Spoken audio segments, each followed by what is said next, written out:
آئیے آپ کو اسامہ بن لادن کی گرفتاری اور قتل کی حیران کن کہانی سناتا ہوں، جو CIA کے ایک انتہائی خفیہ اور خطرناک مشن کی داستان۔ یہ 2001 کا وقت تھا جب امریکہ پر دہشت گردانہ حملے ہوئے جس نے پوری دنیا کو ہلا کر رکھ دیا۔ حملے کے پیچھے القاعدہ کے سربراہ اسامہ بن لادن کا ہاتھ تھا۔ اس کے بعد سے ہی امریکہ نے بن لادن کی تلاش شروع کی۔ کئی سالوں تک CIA اور امریکی فوج نے مختلف ممالک میں اس کے ٹھکانوں کا پتہ لگانے کی کوشش کی، مگر ہر بار ناکامی کا سامنا کرنا پڑا۔ پھر آیا 2010 کا سال، جب CIA کو ایک بڑی کامیابی ملی۔ انہیں پتہ چلا کہ بن لادن پاکستان کے شہر ایبٹ آباد میں ایک بڑی اور محفوظ عمارت میں چھپا ہوا ہے۔ یہ اطلاع ایک انتہائی خفیہ ذرائع سے ملی اور CIA نے فوری طور پر اپنی تمام تر توجہ اس پر مرکوز کر دی۔ ایبٹ آباد میں موجود بن لادن کی رہائش گاہ ایک بڑی 3 منزلہ عمارت تھی جو 4 دیواری سے گھری ہوئی تھی۔ CIA نے اس عمارت کی نگرانی کے لیے ڈرونز اور سیٹلائٹس کا استعمال شروع کیا۔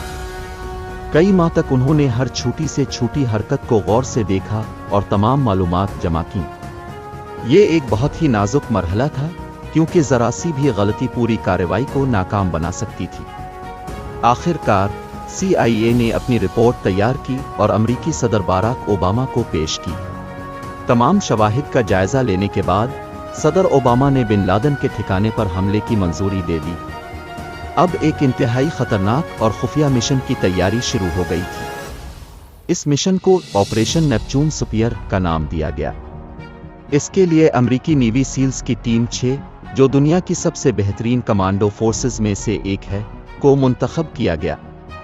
یہ ٹیم کئی دنوں تک مختلف طریقوں سے تربیت حاصل کرتی رہی تاکہ کسی بھی صورتحال کا سامنا کر سکیں۔ آخر کار 1 مئی 2011 کی رات آ گئی۔ نیوی سیلز کی ٹیم نے 2 ہیلی کاپٹروں میں سوار ہو کر افغانستان سے پاکستان کی جانب پرواز کی۔ رات کا اندھیرا تھا اور ہر طرف خاموشی چھائی ہوئی تھی۔ جیسے ہی وہ ایبٹ آباد پہنچے، ایک ہیلی کاپٹر نے عمارت کے قریب لینڈ کیا، جبکہ دوسرا ہیلی کاپٹر ہوا میں گردش کرنے لگا۔ یہاں پر ایک سنسنی خیز لمحہ آیا۔ لینڈ کرنے والا ہیلی کاپٹر فنی خرابی کا شکار ہوا اور گر کر تباہ ہو گیا، مگر نیوی سیلز کے کمانڈوز نے حوصلہ نہیں ہارا اور تیزی سے عمارت میں داخل ہو گئے۔ اندر داخل ہوتے ہی انہوں نے بن لادن کے محافظوں کے ساتھ جھڑپ شروع کر دی۔ گولیوں کی بوچھاڑ میں نیوی سیلز نے ہر کمرے کی تلاشی لی۔ آخر کار وہ تیسرے فلور پر پہنچے، جہاں ایک کمرے میں اسامہ بن لادن موجود تھا۔ ایک لمحے کے لیے کمانڈوز نے سانس روکے ہوئے اپنی بندوقیں اس کی طرف تان لیں۔ بن لادن نے مزاحمت کی کوشش کی، مگر ایک فائر نے سب کچھ ختم کر دیا۔ بن لادن کو گولی مار کر ہلاک کر دیا گیا۔ مشن مکمل ہو چکا تھا۔ نیوی سیلز کی ٹیم نے جلدی سے بن لادن کی لاش کو شناخت کیا اور ضروری ثبوت جمع کیے۔ پھر وہ واپس ہیلی کاپٹروں کی طرف بڑھے اور کامیابی کے ساتھ افغانستان واپس لوٹ گئے۔